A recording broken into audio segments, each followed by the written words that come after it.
Hello friends, आज video करण्याचं कारण थोडंसं वेगळं आहे.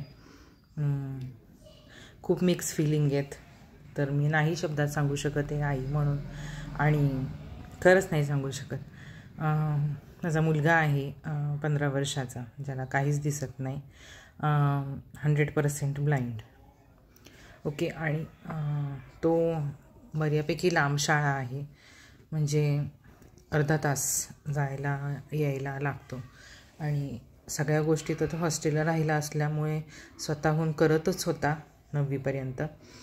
पण आता 10वीचा अभ्यास, क्लासेस, लॅपटॉपवर परीक्षा देणार आहे, तर त्याचे क्लासेस, ह्या सर्व गोष्टींमुळे त्याला ह्यावर्षी मी घरूनच येऊन जाऊन करत होते. तर असे माणसाच्या आयुष्यामध्ये प्रत्येक वेळी असा एक प्रसंग येतो ना, जेव्हा त्याला मनाविरुद्ध जाऊन, म्हणजे आता धाडसी निर्णय घ्यावे लागतात. एका आईला तर घ्यावेच लागतात, कारण जर जवळ कवटाळून बसलं तर समाजात लोक जगून देणार नाहीत. आणि समाज हा चांगल्या पण गोष्टींनी आहे भरलेला आणि वाईटही गोष्टींनी भरलेला आहे. तर ह्या सगळ्या गोष्टींमध्ये त्याला त्यांची जाणीव करून देणे हे एक माझं काम होतं. त्या हॉस्टेलच्या जीवनामध्ये ते तर त्याने केलंच. अभ्यासात पण पारंगत आहे, कॉन्फिडन्स लेवल त्याचा चांगला आहे, आणि गाणी, भाषण वगैरे ह्या सगळ्या गोष्टीच तो करतो. पण जेव्हा आता 10वीला गेल्यानंतर अशी स्टेज आली की दरवेळी मी त्याच्यासोबत फिरू शकत नाही. वेळेचं कारण आहे की नाही पुरणार मी त्याला कायम. आज ना उद्या त्याला एकटं चालावंच लागणार आहे, आणि ही रीत आहे. म्हणजे आपण आलो एकटं, जाणार आहे एकटं. त्याचं वय बघता किती वर्ष मी पुरेन हे सांगता येत नाही. त्यामुळे हे कोणी सांगू शकत नाही. तर मग माझ्यावर डिपेंड करून ठेवणे, मग हे पुढे जाऊन आम्हालाच त्रासदायक होणार असतं. तर त्यासाठी माझा लहानपणापासून प्रयत्न असतो की त्याच्या गोष्टी तोच शिकला पाहिजे. पण ह्या स्टेजला असं आलं आहे की त्याला एकट्याला फिरायला सुरुवात करायची आहे. आणि हे जेव्हा तो जगात एकटा पाऊल टाकणार आहे तेव्हा कसं असणार आहे, त्याला कसं वाटणार आहे, त्याच्या फिलिंग्स कशा असणार आहे हे मला माहिती नव्हतं. आणि आज मी ती डेअरिंग केली. पास त्याच्याकडे दिला, त्याला सांगितलं एकटा घरी ये बसने. शाळेपासून बऱ्यापैकी अंतर चालावं लागतं, 1-1.5 किलोमीटरचं. त्याच्यानंतर 1 किलोमीटर असेल, 1.5 पण नाही. आणि त्याच्यानंतर पब्लिक बस पकडून आमच्या इथे उतरायचं होतं स्टॉपवरती. हा टास्क मी त्याला आज दिला होता, आणि विश्वास ठेवा त्याने एवढा सुंदर हा टास्क केलेला आहे की मी म्हणजे जी माझी धडधड होत होती तो येताना की कसा येणार आहे, काय येणार आहे, तर ही सर्व धडधड जेव्हा त्याला बघितलं उतरताना तेव्हा मात्र संपली. आणि एक आनंद, एक मन भरून आल्यासारखं झालं. अशा भावना होत्या आज की माझ्या मुलांनी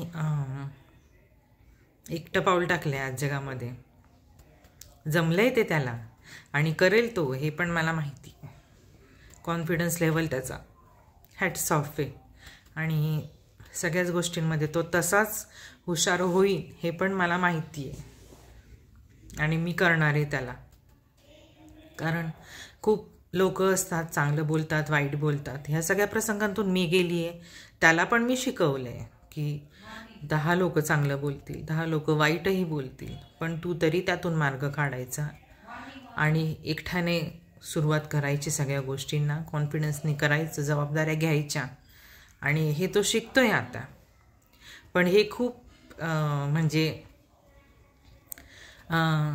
धाडसी पाऊल होतं, आणि ते आज त्यांनी पण मी बोलल्यानंतर तयारी दाखवली आणि घेतलं त्यांनी ते पाऊल, आणि झालं. आला व्यवस्थित घरी आला.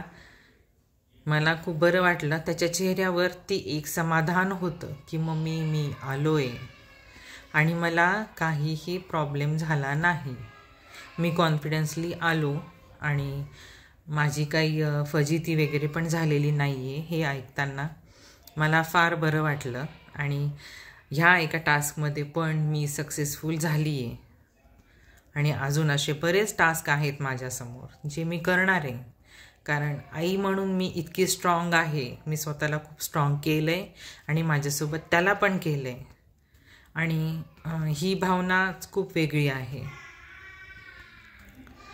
की स्ट्रॉंग होणं, त्याला पण स्ट्रॉंग बनवणं, ह्याच्यासाठी लागतात गट्स. म्हणजे स्वतःला मी हे नाही म्हणत, पण तरी पण ज्या त्या स्टेजला त्याला गोष्टी येण्यासाठी जे स्ट्रॉंग व्हावं लागतं त्या गोष्टी मी आधीच ओळखून दर एका स्टेजला त्याला मी त्या गोष्टी टाकते की हे तू कर आणि तुला करायचं आहे.